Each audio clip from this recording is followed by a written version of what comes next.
Hello guys. ఇవాళ morning వచ్చేసరికి నేను ఋషికుమార్ గారు ఇంకా మా త్రినాథ్ బ్రో ముగ్గురు అలా ఇంటర్వ్యూస్ ఉన్నాయి, ఇంటెక్స్ ఉన్నాయి చూసుకుందామని జాబ్ సర్చింగ్ వెళ్ళాం. స్టార్టింగ్ మా దరిద్రం అలా ఉంది. ఫస్ట్ నచ్చిన మీటింగ్ కంపెనీకి వెళ్ళాం. వాళ్ళేమో ఇంటెక్స్ ఉన్నాయి రండి అని కాల్ చేశారు. అక్కడికి వెళ్ళేసరికి వాళ్ళు ఎవరో విజయనగరం నుంచి ఎవరో బ్యాచ్ వచ్చింది, మేము అలో చేయడానికి కాలేజ్ పంపిస్తాడు.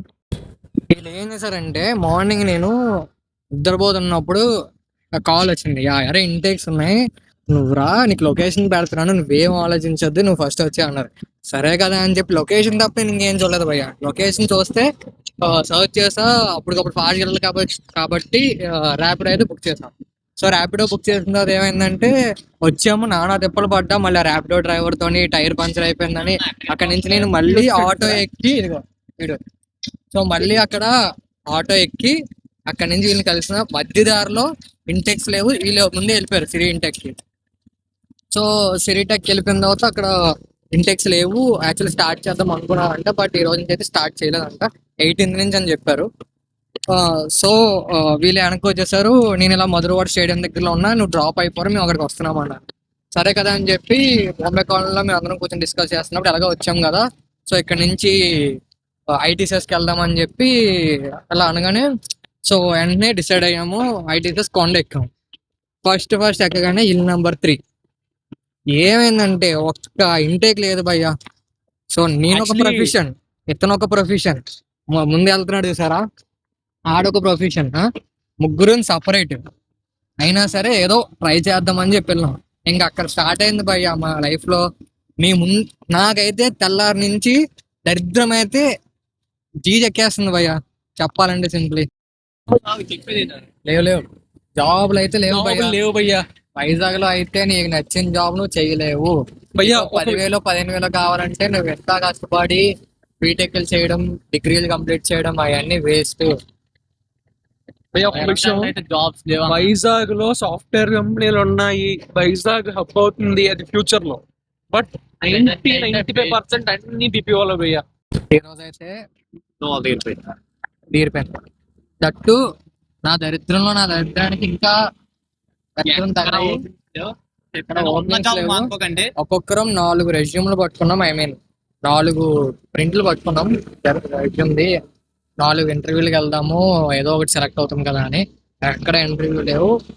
లాస్ట్ లో ఒక కంపెనీ ఉంది, కంపెనీ పేరు చెప్పాలని లేదు, బట్ కంపెనీ అయితే ఉంది. వెళ్ళాము, మార్నింగ్ నుంచి ఈవినింగ్ వరకు ఇంటర్వ్యూ అయితే అయ్యింది. లాస్ట్కి సెలెక్ట్ అయ్యామో లేదా అనేది హెచ్ఆర్ మాకు చెప్తా అన్నారు, మెయిల్ అది వస్తుందంట, దాని తర్వాత మీరు ఆలోచించండి చెప్పండి అంటారు. అదేమన్నా పెద్ద పీకే జాబ్ అంటే అస్సలు కాదు. కానీ ఇలాంటి సిచ్యువేషన్ లో ఏదో ఒక జాబ్ అని అనుకున్న టైంలో అయితే మాత్రం ఇలాంటి జాబ్స్ కొన్ని హెల్ప్ అవ్వచ్చు, ఫైనాన్షియల్ సిచ్యువేషన్ పరంగా, సర్వైవల్ కానీ. అంతే కదరా? అంతే ఫ్రెండ్స్. మానకండి ఉన్న జాబ్, ఇంకో మంచి జాబ్, మీరు అనుకున్న జాబ్ వచ్చేంత వరకు ఉన్న జాబ్ అయితే వదులుకోకండి. వాళ్ళకి కూడా తెలిసిందే కదా జాబ్స్ లేవని, బయట సిచ్యువేషన్ ఎలా ఉంటారు. ఇప్పుడు బురదని కన్నా అడిగెళ్దాం, తిరుగుదాం. కృష్ణ తీసుకెళ్ళి అయితే తినడానికి వెళ్తాం. అక్కడ కలుద్దాం. మార్నింగ్ నుంచి నా దరిద్రాన్ని మీరు చూసాను, ఎంత దరిద్రం అని. బెటర్ థింగ్ ఏంటంటే ఇందాకడే కాల్ వచ్చింది హెచ్ఆర్ నుంచి.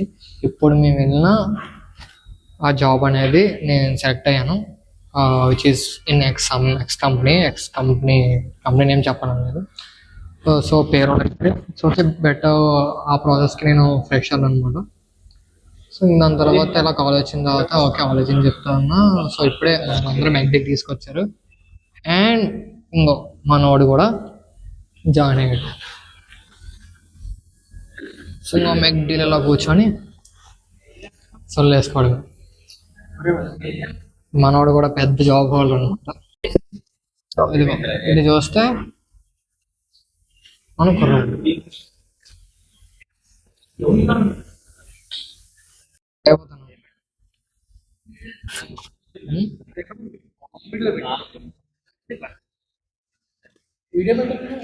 అక్కడ ఫేస్ చూడ బాగుందా, నువ్వు చూడు కరెక్ట్గా. ఏంటంటే 100కేనా వచ్చిందిరా. సరేరా, నువ్వేం చెప్తారా జాబ్ల గురించి మన వాళ్ళకి? జాబ్ అనుకో పర్లేదు అంటారు ప్రొఫెషనల్. అది తప్పట్లేదు అన్నమాట. ఫ్యామిలీ కండిషన్స్ ఏంటంటే మనోడు బీపీఏలో తోపు అనమాట. బీపీఓలో ఈరోజు కూడా ఇంటర్వ్యూ చేసిన ఇచ్చారన్నారు, నీకు రెజ్యూమ్లో ఎన్ని స్కిల్స్ చూపిస్తాను, నీకు నిజంగా ఇన్ని స్కిల్స్ వచ్చా? యా, వన్ టైం ఆల్రెడీ చేశాను, బట్ యాజ్ ఎ జాబ్ అయితే చేయలేదు, యాజ్ ఎ ఫ్రీలాన్సర్గా చేశాను.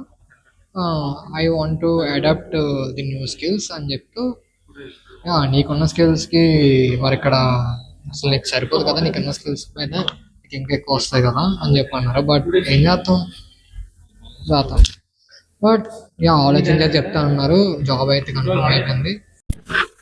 సో అది కూడా నేను ఓకే చెప్తే, లేదంటే లేదు. బట్ థింగ్ ఏంటంటే చెప్తాను సరదాగా అలాగా. నేనైతే ఫ్లోలో ఏదో వస్తుంది మాట్లాడేస్తున్నా.